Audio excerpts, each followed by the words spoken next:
처음과 끝이 되시며 우리 소망이 되시는 좋으신 아버지 하나님, 오늘 또 하나님의 크신 은혜가 우리를 기도의 자리에 이르게 하셨고, 지나간 날들을 생각해 볼 때 모든 것이 하나님의 인도하심이었다라고 하는 것을 고백하지 아니할 수 없습니다. 오늘 또 이렇게 인도하셨사오니 하나님 앞에 감사의 기도를 드리게 하시고, 그럴 때 응답받는 시간 될 수 있도록 은혜 허락하여 주옵소서. 감사드리며 예수 그리스도의 이름으로 기도하옵나이다. 아멘. 하나님 말씀 시편 135편입니다. 1절에서 21절까지 봅니다.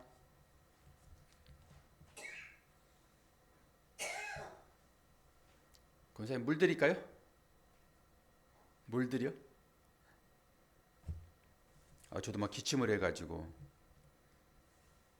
이게 날씨가 빨리 풀어져야 기침이 따라가는데, 제가 봉독합니다. 할렐루야. 여호와의 이름을 찬송하나 여호와의 종들아 찬송하라. 여호와의 집 우리 여호와의 성전 곧 우리 하나님의 성전뜰에 서 있는 너희여, 여호와를 찬송하라. 여호와는 선하시며 그의 이름이 아름다우시니 그의 이름을 찬양하라. 여호와께서 자기를 위하여 야곱 곧 이스라엘을 자기의 특별한 소유로 택하셨음이로다. 내가 알거니와 여호와께서는 위대하시며 우리 모든 주는 모든 신들보다 위대하시도다. 여호와께서 그가 기뻐하시는 모든 일을 천지와 바다와 모든 깊은 데서 다 행하셨도다. 안개를 땅 끝에서 일으키시며 비를 위하여 번개를 만드시며 바람을 그 곳간에서 내시는도다. 그가 애굽에 처음 난 자를 사람부터 짐승까지 치셨도다. 애굽이여, 여호와께서 내게 행한 표적들과 징조들을 바로와 그의 모든 신하들에게 보내셨도다. 그가 많은 나라를 치시고 강한 왕들을 죽이셨나니 곧 아모레인의 왕 시혼과 바산 왕 옥과 가나안의 모든 국왕이로다. 그들의 땅을 기업으로 주시되 자기 백성 이스라엘에게 기업으로 주셨도다. 여호와여, 주의 이름이 영원하시나이다. 여호와여, 주를 기념함이 대대에 이르리이다. 여호와께서 자기 백성을 판단하시며 그의 종들로 말미암아 위로를 받으시리로다. 열국의 우상은 은금이요 사람의 손으로 만든 것이다.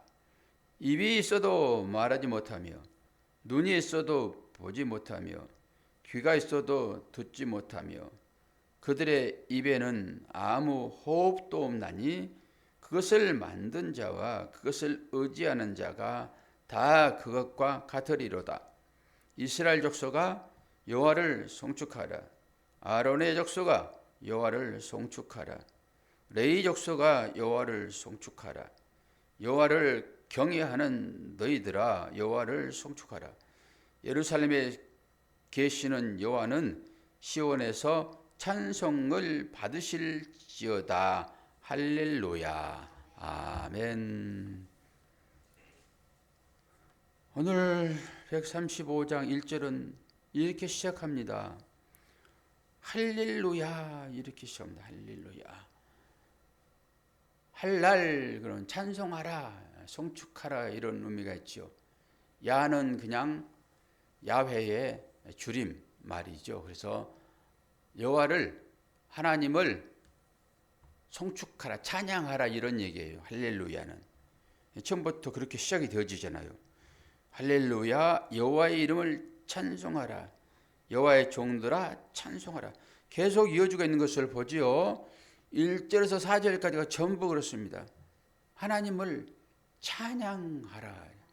찬양 가사입니다. 그래서 이 성전에 올라가는 노래이기는 하지만 하나님을 찬양하라.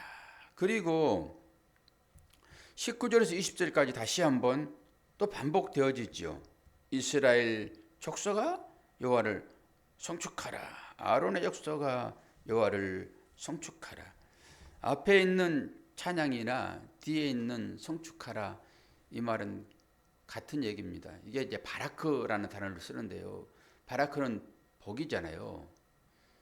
최고의 복이 어제 어떻게 말씀을 드렸어요? 시편 133편 3절 뭐라 했습니까?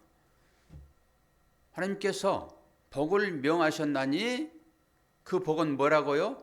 영생이라고. 영생.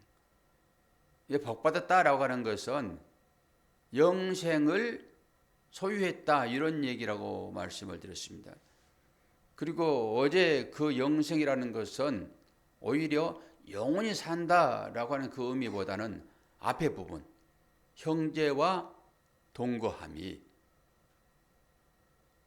그것이 곧 영생에 사는 사람들의 삶이다 이렇게 말씀을 드렸어요.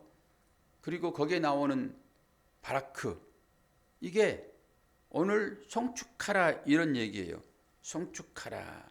복을 명하셨나니 곧 영생이로다 할 때 그 복이에요. 송축하라. 예, 송축하라. 이 바라크는 어떤 의미가 있습니까? 예, 무릎을 꿇다.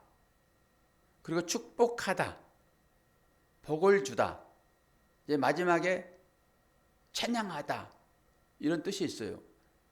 제일 마지막에 쓰는 단어를 여기다 지금 쓰고 있습니다. 바라크, 하나님을 송축하라, 하나님을 찬양하라 이런 의미가 있죠.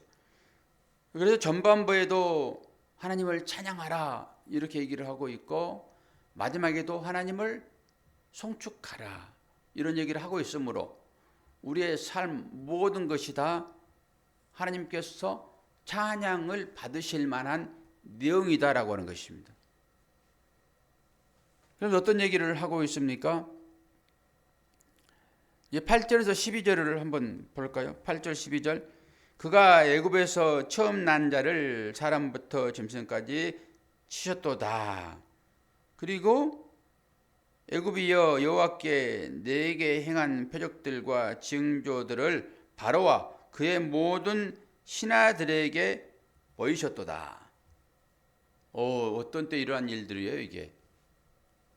출애굽 사건을 얘기하고 있잖아요. 출애굽 사건. 그러니까 이 출애굽 사건을 통해서 이스라엘 백성들로 하여금 하나님을 찬양하라 이런 얘기입니다. 내가 출애굽 시켰으니 나를 찬양해 이런 거죠. 그런데 출애굽하고 나서 이스라엘 백성들이 얼마나 광야의 여정을 걸으면서 힘들었나요? 모세를 돌로 치려고 했어요. 왜 우리를 그 애굽에 그 고기 가마 언제든지 일만 열심히 하면은 고기 먹을 수 있었고 등 다습고 배불리 먹을 수 있었는데 왜 우리를 이리 끌어내 가지고 이 광야의 여정을 통해 가지고 맞나? 아이고 그거 이제 입에서 이제 뉘가 난다 이런 식이에요. 이렇게 이상한 것들을 계속 주면은 우리가 고기 까마 구워 먹으면서 거기서 잘 살았는데 지금 뭐 하는 거냐? 그리고 우리에게 다시 한번 고기 달라 했잖아요. 출애굽이 그런 거예요. 출애굽이. 그리고 거기서 기도할 때 하나님께서 그래 내가 고기 주지 해가지고 메추라기를 그냥 비행기로 하나 그냥 실어가지고 실컷 먹게 했잖아요. 우리의 기도를 들으시는 하나님이세요. 거기서는 하나님께서 주시는 것으로 먹고 살아야 되거든요. 그게 뭐죠? 만나요, 만나. 하늘에서 내리는 신령한 음식이요. 그런데 고기 달라고 하니까 고기 달라는 것은 뭐예요? 다시 애굽으로 돌아가게 해달라 이런 의미가 거기에 있잖아요. 내가 구원받기 전에 그 풍요로웠던 내 마음대로 했던 그 삶으로 나를 돌이켜주세요 라고 원망하니까 그래 그럼 내가 고기 주지. 그리고 실컷 메추라기를 보내가지고 먹게 했는데 그 먹은 다음에 어떻게 됐나요? 이스라엘 백성들이? 이 사이에 낄 때 다 죽여버렸어요. 그런 걸 보면서 우리는 기도를 들으시기는 들으시는데 우리가 어떻게 기도해야 될지를 생각해 봐야 돼요. 이게 출애굽입니다. 출애굽은 영적인 의미로 뭐라고 그랬죠? 내가 왕 삼아 살아가는 내 나라에서 빠져나오게 하는 것이 출애굽이라고요. 출애굽. 그리고 가나안 땅에 들여보내지요. 그 삶이 광야의 여정이며 지금 우리가 살고 있는 나그네의 삶입니다. 다를 게 한 개도 없어요. 나그네의 삶이라고 하는 것은 광야의 삶이에요. 광야의 삶. 지금 중동 지방에 전쟁이 일어났잖아요. 저들끼리 치고받는 것이 아니라 미국이 미사일을 쏘아가지고 막 사상자들이 막 생겨나잖아요. 그 싸움이 이삭의 민족과 이스마엘의 민족의 싸움이지요.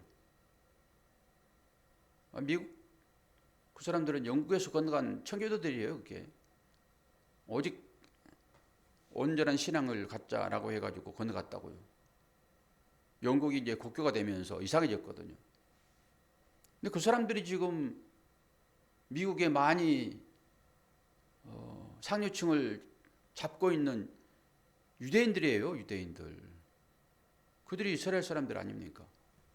거기에 이번에 트럼프도 아마 이스라엘이 강력하게 요구를 해가지고 꼬드겨서 그 한 번만 밀면은 그냥 그 넘어질 것이다라고 얘기를 했다는 얘기가 있어요.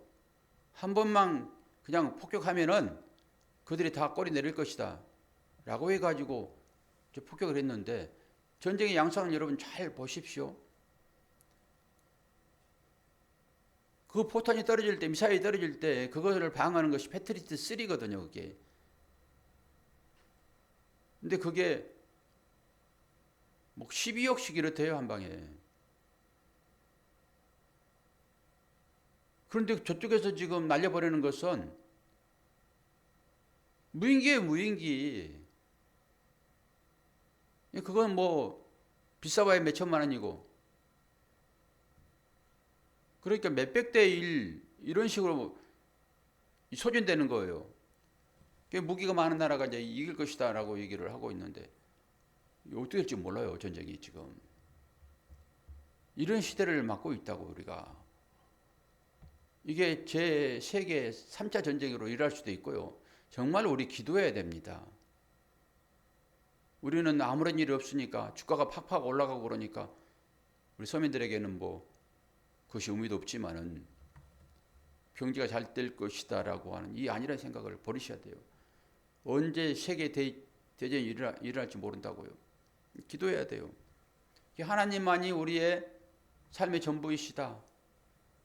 내 나라에서 하나님 나라로 가는 도중에 광야의 여정 오늘 이 얘기를 하고 있지요. 출애굽이 그런 얘기니까 내 마음대로 살아가다가 하나님의 손에 이끌려서 살아가는 이 삶을 지금 얘기하고 있다고요.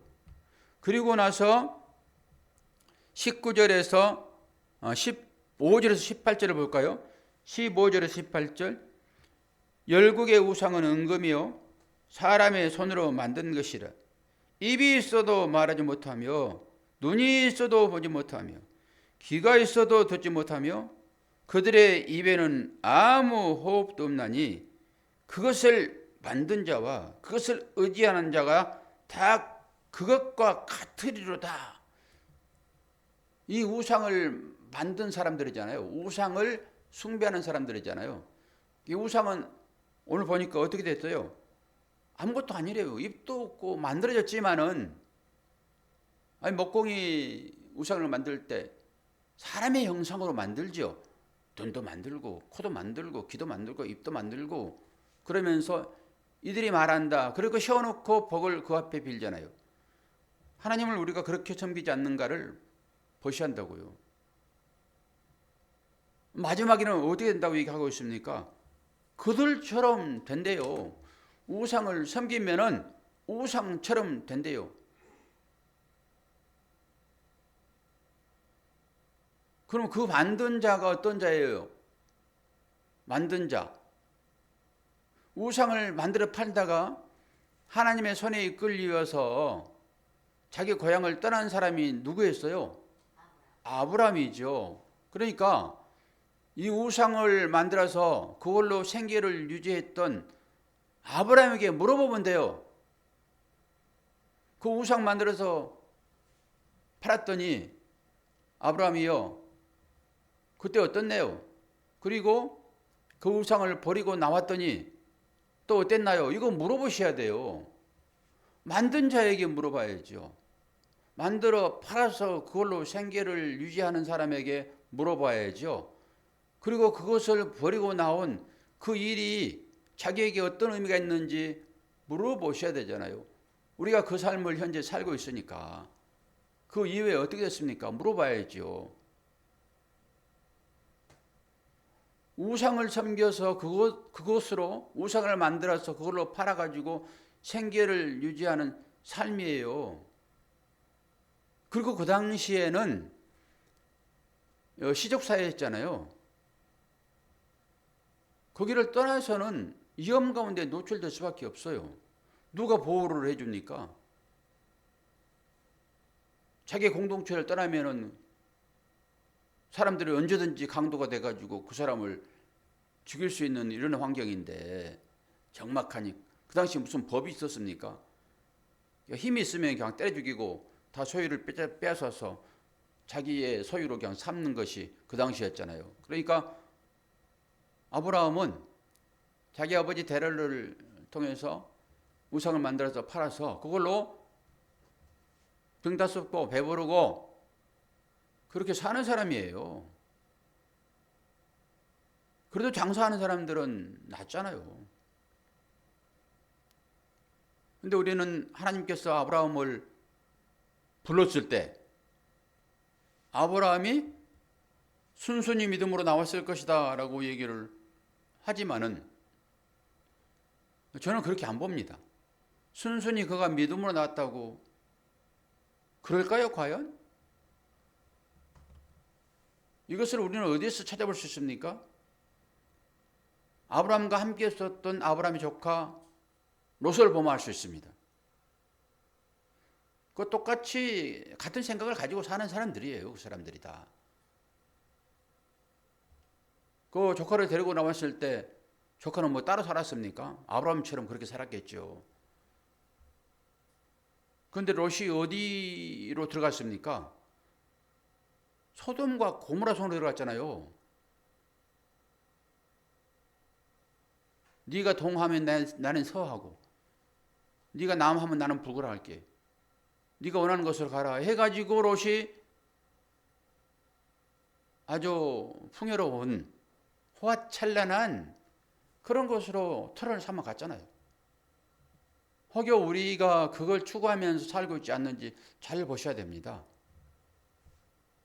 그때 아브라함의 기도를 통해서 그 롯은 구원을 받습니다. 아브라함의 기도가 아니었다 하게 되면요 천사가 싹 죽였을 거예요. 거기 지금 미사일이 떨어져 가지고 풍지박산 난 것처럼 아니 위에서 불이 떨어지는데 그 온전하겠어요? 몇만 발이 미사일이 떨어졌다고 얘기하더라고요. 몇만 발이. 아니 그것은 뭐 국지지엔 조그맣게 뭐 되는 것이고 만약에 거기 핵이 한 두세 개 떨어져 봐요. 그거 어떻게 됐습니까? 전멸해버리는 거지 그냥. 위에서 불 떨어지는데. 그래서 위에서 불이 내릴 것이다 라고 하는 것은 핵전쟁을 얘기하기도 해요. 일반 논자들은. 잘 모르죠 뭐 불이 뭔지. 그런데 그때 유황불이 떨어졌잖아요. 거기에 소돔과 고모라 성에. 그때 아멘 하고 그들이 나왔습니까? 손잡아 이끌었다고요. 천사가. 안 나가려고 그러니까. 그리고 마지막에 한 예를 들어서 딱 보여주는데 그 롯의 그 부인이 아주 미련이 있어가지고 그 세상 것 자기를 치장해주고 보호하고 와 너 그거 얼마짜리니 그러면서 참 보기 좋다 나는 왜 없니 막 그러면서 했던 거 아니에요? 여자들끼리 보석 자랑하고 이런 거 그 보석 감춰놓고 그거 밀어 남아가지고 그 뒤에 돌아보다가 어떻게 됐어요 그게? 소금 기둥 되어버렸잖아요. 아무 쓸모없는 바깥에 버려서 밟아지는 그거 됐잖아요. 소금 기둥. 그런데 누수는 어떻게 구원받았어요? 이끌림 받았다고요. 천사가 끌고 나가는 거예요. 지금 무슨 얘기하다 넘어왔습니까? 아브라함이요. 아브라함이 우상을 만들어서 팔아서 그걸로 먹고 살았던 사람이잖아요. 오늘 15절부터 쭉 우리는 믿음의 조상 그러니까 아브라함이 아이고 하나님 말씀에 제가 순종하겠습니다 라고 나온 것처럼 성경에 쓰여지고 있지만은 과연 그럴까라고 하는 거예요. 그럴까? 저는 하나님께서 롯을 구원한 것처럼 아브라함도 그렇게 손잡아 이끄셨을 것이다 라고 생각을 합니다. 그래서 믿음의 조상으로 복을 주는 자로 만드신 하나님. 우리는 어떠냐라고 하는 거예요. 우리는 과연 내 나라에서 이제 하나님의 구원을 통해 가지고 광야의 여정, 나그네의 삶을 살고 있는데 아브라함을 이끄셨던 그 하나님이 내 나라에서 빠져나와 나그네의 삶을 살고 있는 우리들을 하나님께서 천사를 통해 가지고 우리 손을 이끌어서 영원한 가나안 땅으로 인도하시지 않겠냐라고 하는 것입니다. 그 삶을 살아가는 우리들이 이것이 바로 은혜의 삶인 것을 고백하고 하나님 앞에 어떻게 해야 돼요? 찬송해야 되잖아요. 송축해야 되잖아요. 이게 뭐라고요? 바라크라고요. 바라크는 뭐라고 그랬죠? 무릎을 꿇다라고는 의미라고요. 무릎을 꿇다. 복을 주다 이런 의미도 있지만은 무릎을 꿇다. 왜 무릎을 꿇습니까? 그 하나님 앞에 기도하는 거지요. 이게 복이라는 거예요. 하나님을 송축하라. 할렐루야로 시작하는 것이니까 이게 우리가 해야 할 그 자기 나라에서 빠져나와 구원의 길에 들어선 우리들 그리고 우상을 만들고 팔아서 연명하며 살고 있는 우리들 하나님은 우상을 배격하시잖아요. 그렇게 자기 나라에서 우리를 구원하신 우상 만들어서 팔고 있는 우리들을 구원하신 그 하나님을 뭐 해야 된다고요, 권사님? 송축해야 된다고요. 이게 바라크 복이라는 것입니다. 이 뜻이 뭐라고요? 무릎을 꿇다요. 무릎을 꿇다. 그 하나님 앞에 오늘 또 여러분의 무릎을 꿇리시기를 바랍니다. 하나님의 인도함을 받고 있다라고는 이 사실 앞에 감사하시기를 바라고 이 위기에 처해 있는 이 지구상의 하나님의 자녀들 하나님 불쌍히 여겨달라고 우리의 삶과 밀접한 관계들이 있잖아요. 세계 여러 가지 일들로 인해서 속히 전쟁의 소문이 그칠 수 있도록 러시아는 우크라이나를 지금 침공해가지고 4년 됐잖아요. 4년. 너무나도 어려운 시대를 우리가 겪고 있습니다. 이런 것들을 통해 가지고 세상이 끝장날지도 알 수 없어요. 우리가 살았단들 이게 산 것입니까? 그렇다고 봤을 때 기도하셔야 됩니다. 그리고 하나님, 나의 이 어려운 삶 가운데도 여러 고난이 있는데 잘 이기게 하나님 도와주시옵소서. 분명한 것은 우리의 삶 하나하나를 하나님의 손에 이끌려서 살아가고 있다. 이것이 우리의 믿음이잖아요. 그 하나님 앞에 기도하시는 여러분 되기를 축원합니다. 자, 기도하겠습니다. 할렐루야. 여호와의 이름을 찬송하라. 여호와의 종들아 찬송하라. 강력한 메시지가 오늘 우리에게 주어졌습니다. 비록 우리의 삶이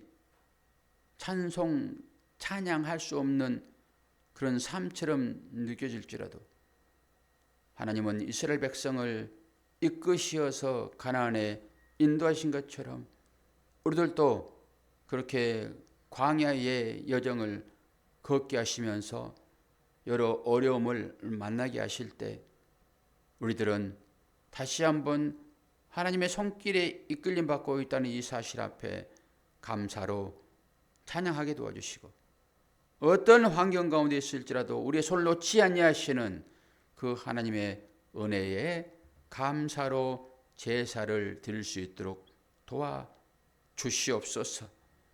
오늘도 은혜 중에 자녀를 위하여 기도하게 하시고 우리의 형제를 위하여 기도하게 도와주시고 2026년 교회 행사를 위하여 기도할 수 있도록 은혜 허락하실 때에 교회가 일꾼을 세우는 일에 기도로 참여케 도와주시고 말씀으로 든든해지는 교회 될 수 있도록 인도하여 주옵소서.